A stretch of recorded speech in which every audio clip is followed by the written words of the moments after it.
Hello बच्चों, जो हमारा पाठ चला था वन और वन्यजीव संसाधन, उसके आगे हम आज देखते हैं कि वन और वन्यजीव संसाधनों के प्रकार और वितरण, अर्थात वन्यजीव कितने प्रकार के होते हैं और वो कहाँ कहाँ पाए जाते हैं। यदि हम वन और वन्यजीव संसाधनों को संरक्षित करना चाहें तो उनका प्रबंधन, नियंत्रण और विनियमन अपेक्षाकृत कठिन है। भारत में अधिकतर वन और वन्य जीवन या तो प्रत्यक्ष रूप में सरकार के अधिकार क्षेत्र में है या वन विभाग अथवा वन विभाग के जरिए सरकार के प्रबंधन में है। इन्हें हमने निम्नलिखित वर्गों में बांटा है। पहले वो है आरक्षित वन। देश में आधे से अधिक वन आरक्षित वन क्षेत्र घोषित किए गए। जहाँ तक वन और वन्य प्राणियों के संरक्षण की बात है तो आरक्षित वनों को सर्वाधिक मूल्यवान माना जाता है। मतलब यहाँ ये जंगल के प्राणियों और पेड़ पौधों के लिए पूरी तरह सुरक्षित है, इसलिए इसको आरक्षित वन कहा गया। दूसरे हैं रक्षित वन। वन विभाग के अनुसार देश के कुल वन क्षेत्र का 1/3 हिस्सा इसमें आता है रक्षित वनों में। इन वनों को अधिक नष्ट होने से बचाने के लिए इनकी सुरक्षा की जाती है। तीसरे हैं अवर्गीकृत वन। अन्य सभी प्रकार के वन और बंजर भूमि जो सरकार, व्यक्तियों और समुदाय के स्वामित्व में होते हैं, अवर्गीकृत वन कहे जाते हैं। आरक्षित और रक्षित वन ऐसे स्थायी वन क्षेत्र हैं जिनका रखरखाव इमारती लकड़ी, अन्य वन पदार्थों और उनके बचाव के लिए किया जाता है। मध्य प्रदेश में स्थायी वनों के अंतर्गत सर्वाधिक क्षेत्र है, जो कि प्रदेश के कुल वन क्षेत्र का भी 75% है। मतलब मध्य प्रदेश में सबसे ज़्यादा इलाका है जो आरक्षित किया गया। इसके अलावा जम्मू कश्मीर, आंध्र प्रदेश, उत्तराखंड, केरल, तमिलनाडु, पश्चिम बंगाल, महाराष्ट्र में भी कुल वनों में एक बड़ा अनुपात आरक्षित वनों का है। जबकि बिहार, उड़ीसा, पंजाब, हिमाचल प्रदेश और राजस्थान में कुल वनों में रक्षित वनों का एक बड़ा अनुपात है। यहाँ रक्षित वन ज़्यादा हैं। पूर्वोत्तर के सभी राज्यों में और गुजरात में अधिकतर वन क्षेत्र अवर्गीकृत वन है। मतलब इनकी कोई कैटेगरी नहीं है। अवर्गीकृत का मतलब इन्हें किसी प्रकार से बांटा नहीं गया तथा स्थानीय समुदाय के प्रबंधन में है। ये स्थानीय समुदाय माने वहाँ के जो लोग हैं, उनके आसपास रहने वाले लोग, वही इन वनों का प्रबंधन करते हैं। अगला है वन और वन संरक्षण। समुदाय और वन संरक्षण अर्थात वन संरक्षण की नीतियाँ हमारे देश में कोई नई बात नहीं है। हम आमतौर पर इस बात से अनजान हैं कि वन हमारे देश में कुछ मानव प्रजातियों के आवास भी हैं। माने इन वनों में बहुत सारे लोग रहते भी हैं। भारत के कुछ क्षेत्रों में तो स्थानीय समुदाय सरकारी अधिकारियों के साथ मिलकर अपने आवास स्थलों के संरक्षण में जुटे हैं, क्योंकि इसी से ही दीर्घकाल में उनकी आवश्यकताओं की पूर्ति हो सकती है। तो हमारे यहाँ तो प्राचीन काल से लोग जंगलों में रह कर के वनों की रक्षा कर रहे हैं।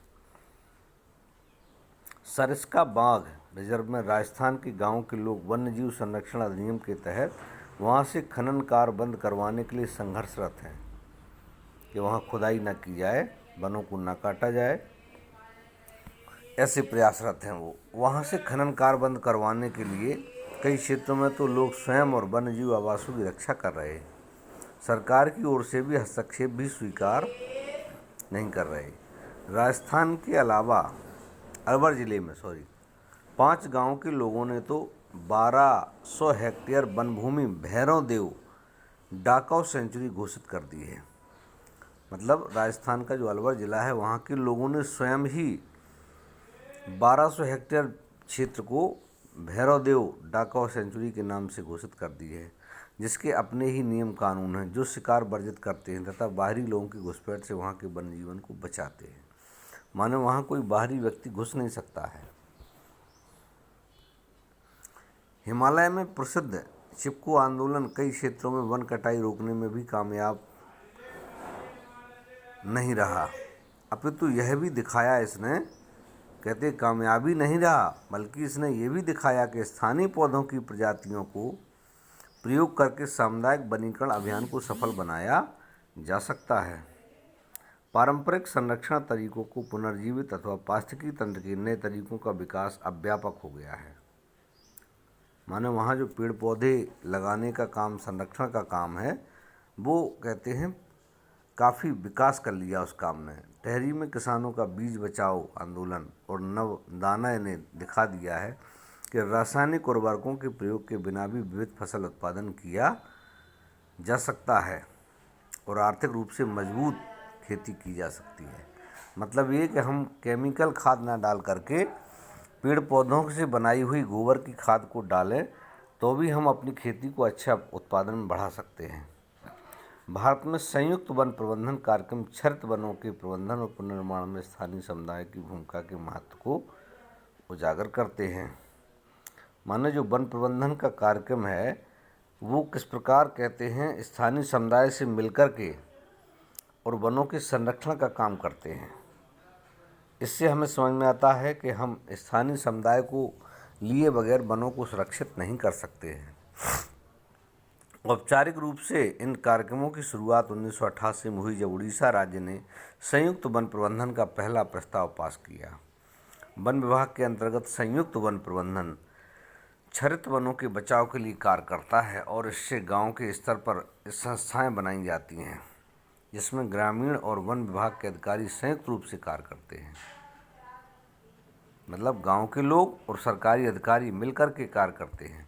इसके बदले में समुदाय मध्य स्तरीय लाभ, जैसे उन्हें लाभ क्या मिलता है, गांव वालों को गैर इमारती जो लकड़ी है उसका उन पर हक बन जाता है, वो उसे ले जाते हैं तथा सफल संरक्षण से प्राप्त इमारती लकड़ी लाभ में भी भागीदार होते हैं। भारत में पर्यावरण के विनाश और पुनर्निर्माण की क्रियाशीलता से सीख मिलती है कि स्थानीय समुदाय को हर जगह प्राकृतिक संसाधन प्रबंधन में शामिल करना चाहिए। मतलब ये कि अभी तक हमारा जो अनुभव रहा वो ये कि हम देखें कि अगर हम स्थानीय समुदाय माने जो वहाँ के आसपास के लोग वनों के रहने वाले हैं उन्हें हम इसमें शामिल कर लें तो निश्चित है कि हमारा ये कार्यक्रम काफ़ी सफल हो सकता है।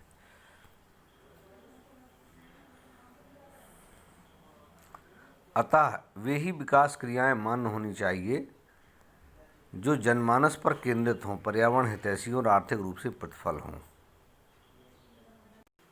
बच्चों ये पाठ भी पूरा हो गया है, अब हम इसके प्रश्न आंसर आपको कल देंगे।